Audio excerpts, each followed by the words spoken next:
अस्सलाम वालेकुम बच्चों। वालेकुम अस्सलाम। मैंने आप लोगों को जानदारों की दर्जाबंदी पढ़ाई थी, है ना? मतलब कि मैंने आपको ये बताया था कि जानदारों को मुख्तलिफ क्लासेस में रखा गया है।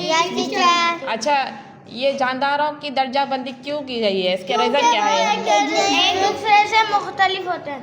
क्योंकि जानदार एक दूसरे से मुख्तलिफ होते हैं। अच्छा, जैसे आप सुनना मेरी बात, मैं दोबारा रिपीट कर रही हूँ कि जैसे स्कूल है, स्कूल में भी क्लासेस होते हैं ना, मगर उसमें नंबर्स होते हैं, क्लास 1 2 3 और KG भी होती है, तो डिफरेंट क्लासेस होते हैं। और जो है ना अच्छा, ये डिफरेंट क्लासेस क्यों बनाई गई स्कूल्स में? एक ही क्लास में सबको क्यों नहीं रखा? सारे बच्चों को एक ही क्लास में क्यों नहीं रखा? क्योंकि वो एक दूसरे से मुख्तलिफ हैं। बच्चे जो है ना, कोई छोटे होते हैं, कोई बड़े होते हैं। अब जो है ना सब देखो, एक KG क्लास का बच्चा है, उसको आप 8 क्लास में कैसे जो है ना बिठाओगे? नहीं बिठा सकते ना, आएगा ही नहीं ना, वो 8 में कैसे पढ़ेगा? उसको तो KG में ही बिठाना पड़ेगा ना, उसके लेवल वो नहीं है।